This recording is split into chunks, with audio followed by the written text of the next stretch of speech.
Hey everyone, my name is Matt. Welcome to my shop. Today is June 28th, and this is my weekly shop update. So I've been having a decently productive week, which feels quite good. So earlier this week I finished up the video and getting all the chainsaw stuff mounted to the wall. That worked out really nicely. I am super pleased with the way the thing turned out. Like I mentioned in the video, it was a really fun project just to get out here, do something a little different, just make something pretty quick, and something that is really quick to put together and makes a big impact on the feel of the shop, or shop life, so to speak, is always good. So low effort, high return, good project. It just looks cool too, so there's that. I also spent some time out doing some sawmilling, so I cut up some logs out back. I've been working on my epoxy encapsulated slab project thing as well, which we'll take a look at. And for Let Me Title This Up this week, we're talking about how I use design software and what I do there for designing projects. So, you want to go outside? It's kind of nice today. Let's go outside. It is a very nice day today. So what you're looking at here is what's left of the biggest log that I've ever had on my mill. Oh boy. This is not small at all. So my friend Eric has been telling me that he has some big logs that he was gonna bring by to just kind of hang out and saw, and we finally had some time to get together, spend an afternoon kind of sawing up one of these giant logs that he has. And yeah, this is a ridiculously big log. So we're at the full 12 feet long, so that's the full length capacity of the saw. The widest part of this log at the crotch towards the middle of the log is right at 5 feet wide, and because the log has a bit of a curve in it, in order to capture the full shape of the log, that requires a 6 foot wide space in between the guides for the log to actually pass through. So as far as saw capacity goes, this thing was right up there as far as the width goes. I only had a few more inches to go before this saw was totally maxed out. It could not pass over this log. So this is a silver maple log, so we've cut a lot of silver maple here in the backyard. I absolutely love the stuff. It has a lot of amazing color and figure and things like that, and this was definitely the case. The heartwood in here was just absolutely perfect. Had some really nice reds and blues and just beautiful stuff. There's a bit of crotch figure and curl throughout the log as well. So yeah, this is a big log. Biggest thing I've ever had on this mill, and I still cut it pretty nicely too.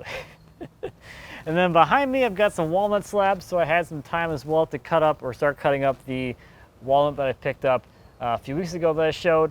I saw the base section of the tree into stock that I could potentially use in the future for leg stocks. So I was trying to specifically saw some 4-inch thick stock that I could get a few riffs on leg blanks out of at full thickness. And then with a 4-inch thickness, I could always rotate the blank within the, I guess the slab area and get a slightly smaller leg blank with riffs on stock in it. And a riffs on leg blank is going to be where the growth rings on the end of the leg blank kind of enter and exit the blank at diagonal from corner to corner. That's going to give you straight grain on all 4 sides of that leg, and I will go into detail on that when we're doing this sawing. So that was kind of the focus of this section of this walnut log, was sawing to achieve riffs on stock out of your bigger piece of wood. So as you can see, this week I got all of the prep work done on the slab table, so this thing is ready for its big pour.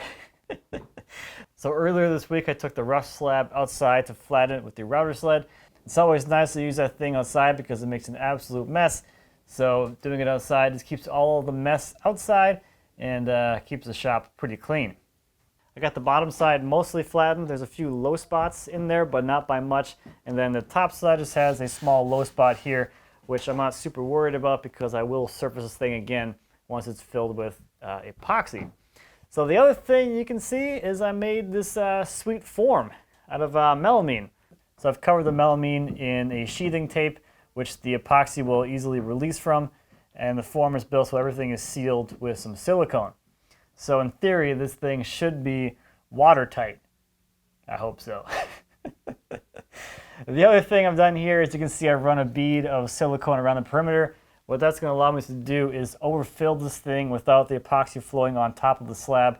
That way, when the epoxy cures, it's going to shrink a little bit, and it should end up a little bit more closer to flush with the surface. So in theory, you know, I won't have as much, I don't know, of a dip where the epoxy has shrunk. And then lastly, I've got this thing clamped in place so that epoxy can't go underneath it, and so the slab can't come up and float in the epoxy. So this thing is ready to go. I'm really looking forward to this part of it. It's a little bit on the scary side because it's a lot of resin. So there's that. So try to mitigate all of the risks involved with the resin going everywhere. So that is what I have been up to this week. Let's take a look at some viewer projects. First this week are some turkey calls by Adrian. This first type of call is a slate over glass cedar call and has all hand-carved engravings on it. The second call is a box call. It has hand-carved engravings as well, and you can find more of Adrian's work over on his Facebook page. Next is a tree ring timeline by Dustin.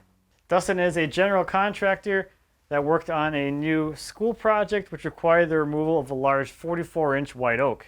Dustin made this timeline of a cookie for that tree and gave it to the school as a gift. The tree was 113 years old and dates back to 1905. Next this week is a fishing net by Sean. Sean says he always wanted to do an epoxy river project, but tables were just too big in scale for him. He had a friend who mentioned his interest in a fishing net and decided to do an epoxy casting on the fishing net handle. Last this week is a sofa end table by Cam.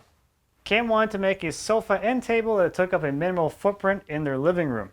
Cam decided on a cantilever design and made the table out of walnut. There is a 1/4-inch steel plate on the bottom that acts as a counterweight under the couch.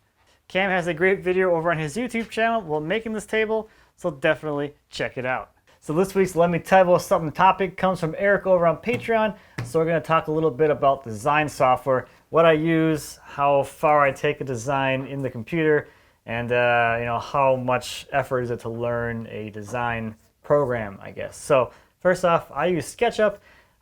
Back when, I guess, God, I feel old now. Back when I started getting more serious about woodworking, there wasn't any real good like free design programs on the internet that was readily available.